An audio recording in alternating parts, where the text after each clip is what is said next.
والسلام عليكم ورحمة الله وبركاته، وازيكم يا ابطال؟ عاملين ايه؟ يا رب تكونوا بخير دايما. معكم اسلام اشرف في فيديو جديد. فيديو النهارده اتطلب مني كتير قوي في الفيديوهات اللي فاتت، والنهارده هنشرحه بطريقة سهلة جدا. عارف ان بقالي اكتر من 10 ايام ما نزلتش ولا فيديو، طبعا زي ما انتوا عارفين ان احنا كنا في عيد، وكل سنة وانتوا طيبين، وان شاء الله هنرجع بقوة ونعمل فيديوهات تكسر الدنيا تاني. المهم في فيديو النهارده هنعرف تفاصيل وازاي نقدر ان احنا نعمل اي فيديو على برنامج كاب كات بطريقة احترافية وسهلة جدا. تابع معايا الفيديو للاخر. بس قبل ما نبدأ اي حاجة، طبعا اهم حاجة ان انت تذكر الله وتصلي على النبي عليه افضل الصلاة والسلام. ولو الفيديو عجبك ما تنساش تدعمني بلايك جميل، وتشترك في القناة وكومنت حلو برأيك كده يشجعنا نستمر في الفيديوهات دي اكتر واكتر. وبس كده ابطال، من غير كلام كتير يلا بنخش في فيديو النهاردة على طول. اول حاجة هنفتح برنامج كاب كات بالشكل ده، وهيظهر معانا بالواجهة دي. هندوس على كلمة نيو بروجكت ونضيف مثلا ايه على حسب ما احنا عايزين نعمل فيديو 5 6 صور 7 صور. انا هضيف 5 صور بالظبط او 6 صور كده عشان الفيديو ما يبقاش طويل، واشرحه لكم بطريقة سهلة جدا. وبعد ما ضفنا الصور زي كده يا شباب، طبعا بنلاقي الصور ظاهرة معانا بالشكل ده. وطبعا ايه هتلاقي طبعا ايه الصور من غير صوت ومن غير اي حاجة. طبعا هنا عايزين نضيف مثلا ايه موسيقى او اي حاجة للفيديو عشان نظبط الصور مع الموسيقى اللي احنا هنضيفها على الصور بتاعتنا. المهم قبل اي حاجة تكون محمل الفيديو اللي انت هتاخد منه الموسيقى. اول حاجة هندوس على اوديو اللي هي علامة الموسيقى اللي تحت على الشمال، وهيظهر معانا بالشكل ده. هندوس على الفولدر ده ونضيف صوت الموسيقى من الفيديو اللي احنا حملناه. وبعد ما ضفنا الصوت زي كده هنضغط على الصوت ونختار العلم ده. وبعد ما بنختاره زي كده، ده العلم بيعرفك ايه صوت الدبة اللي بتبقى في الموسيقى. يعني مثلا في دبة في الموسيقى انت عايز تظهر صورة بعدها او صورة قبلها على حسب ما انت عايز. العلامة دي بتعرفك صوت الموسيقى فين. تمام. تقدر ان انت برضو تعملها علامة بطيئة او علامة سريعة. طبعا ايه النقطة الصفرا دي كلها في الفيديوهات ايه، يعني الموسيقى اللي انا حطيتها دي كلها دبة دبة دبة.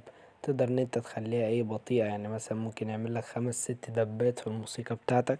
ده عادي براحتك على حسب الموسيقى اللي انت ضايفها فيها كام دبة. مثلا انت لو عايز الدبة تبقى سريعة بتقدر ان انت تخليها على رقم 2. تقدر ان انت تخليها ايه نقط كتيرة زي كده. وبعد ما تعملها على النقط الكتيرة دي تضيف بقى صور على قد كل نقطة. يعني مثلا لو في 10 نقط تضيف 10 صور عشان تبقى ماشية مع النقط بالظبط. وبعد ما بتخلص النقط بالظبط بتدوس على علامة الصح وبتخرج خالص. وبتبدأ بقى طبعا ايه ان انت تظبط ال10 صور مثلا او الصور اللي انت ضايفها على النقط اللي انت شايفها بالظبط. طبعا انا ايه تدوس على الصورة زي كده وتبدأ ان انت تقصها على حد النقطة. طبعا انا ضايف 6 صور بالظبط، فانا اظبط ال6 صور على 6 نقط بالظبط، وامسح الصوت الزيادة خالص وبس كده. ده طبعا ايه عشان اعرفكم ازاي بتعملوا الفيديو. واهم حاجة ان انت تكون متابع معايا خطوة بخطوة زي ما انت شايف طبعا كده ازاي بنقص الصور زي ما انتم شايفين كده واحدة واحدة مع بعض.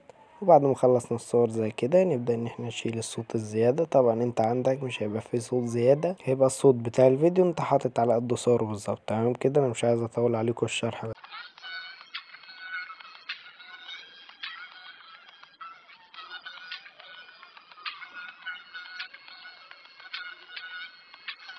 طبعا زي ما انتم شايفين كده الصور ماشية مع الموسيقى. يعني كل ما الموسيقى تعمل دبة زي كده بتظهر صورة جديدة، عشان النقط الصفرا اللي احنا عملناها دي بتعلمك ازاي تظبط الصورة مع الصوت. وبعد ما ظبطنا وقت الصور مع الصوت وطلعت معانا بالشكل ده، هنبدأ ان احنا نعمل افكتات او تأثيرات على الصور بتاعتنا. زي ما انتم شايفين كده هندوس على اول صورة، بعد كده نخش على الانيميشن ونبدأ طبعا ان احنا نختار الافكتات اللي هتلاقيها على الصور بتاعتنا. طبعا شوف المناسب معاك، وانا هوريك كل التأثيرات دي واحدة واحدة مع بعض. واول قائمة تقدر ان انت تختار تأثيرات على اول صورة اللي هي الدخلة بتاعت الصورة. شوف الدخلة مناسبة معاك. كل دي دخلات تقدر ان انت تظبطها وتقدر تتحكم في الدخلة، عايزها مثلا في الثانية كام في الصورة بالشكل ده. تمام. دي كلها افكتات تقدر ان انت تحطها في دخلة الصور زي ما انت شايفين كده. وان دي طبعا ايه نهاية كل صورة، بس طبعا ده ايه يعني مش هتستخدمه كتير ففكك منه.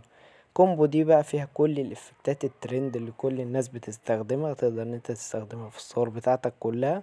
شوف المناسب معاك وظبطها. كل دي افكتات تقدر ان انت تستخدمها. طبعا ظبط ايه على الصور بتاعتك على حسب الموسيقى طبعا اللي انت ضايفها. شوف برضو ايه الموسيقى لايقة مع الصور على الافكتات او التأثيرات. طبعا زي ما انت شايف كده اهم حاجه تكون ان انت متابع معايا خطوه بخطوه. لو في اي حاجه وقفت معاك تقدر ان انت تكتب لي تحت في الكومنتات، وهرد عليكم على طول بكل التفاصيل اللي انتم محتاجينها. وبكده خلصنا كل التأثيرات او الافكتات طبعا على الصور بتاعتنا زي ما انتم شايفين كده. وطلعت معانا دي النتيجه. طبعا دي النتيجه اللي احنا ظبطناها على الصور بتاعتنا. في حاجة تانية كده هقولكوا عليها دلوقتي، تقدر ان انت تضيفها في الصور بتاعتك، تأثيرات وإفكتات جامدة اوي بصراحة يعني، كل الناس بتضيفها طبعا زي ما انتم شايفين كده. هندوس على افكت اللي هي اللي تحت على اليمين دي، وبعد كده نخش على فيديو افكت. وركز معايا بقى في الحتة اللي جاية دي عشان كل ده كلام مهم وهيفيدك. طبعا دي اول افكتات، دي الافكتات الترند، يعني اي حد بيستخدم اي افكت خالص على التيك توك مثلا، على اي ابليكيشن، على الفيديوهات بتاعته يعني. مثلا دي كلها الافكتات الترند اللي كل الناس بتستخدمها، يعني اكتر افكتات بتستخدموها هتلاقيها في ايه، في المجموعة بتاعة الترند دي. ركزوا معايا كده عشان هفرجكوا على كل التأثيرات او الافكتات في كل الشرايط اللي فوق، فركزوا معايا خطوة بخطوة، ويلا بينا نكمل باقي الفيديو على طول.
وبس كده يا ابطال، بعد ما شوفنا التأثيرات او الافكتات مع بعض، هيكون كده الفيديو بتاعنا خلص. هتظبط انت بقى طبعا ايه، تشوف التأثيرات اللي انت عايز تضيفها على الصور بتاعتك ضيفها، مفيش حاجة عايز تضيفها تسيب الفيديو على طول من العلامة اللي فوق على اليمين. وبكده نكون وصلنا نهاية فيديو النهاردة، واتمنى الفيديو يكون عجبكم واستفدتوا منه. ولو وصلت لحد هنا تبقى انت صديقي الصدوق، واتمنى الفيديو يكون عجبك. وما تنساش اللايك الجميل وتشترك في القناة وتفعل زر الجرس عشان يوصلك كل الفيديوهات الجديدة اول باول. وبس كده يا ابطال، دي هتكون نهاية فيديو النهاردة، واشوفكم في فيديو جديد.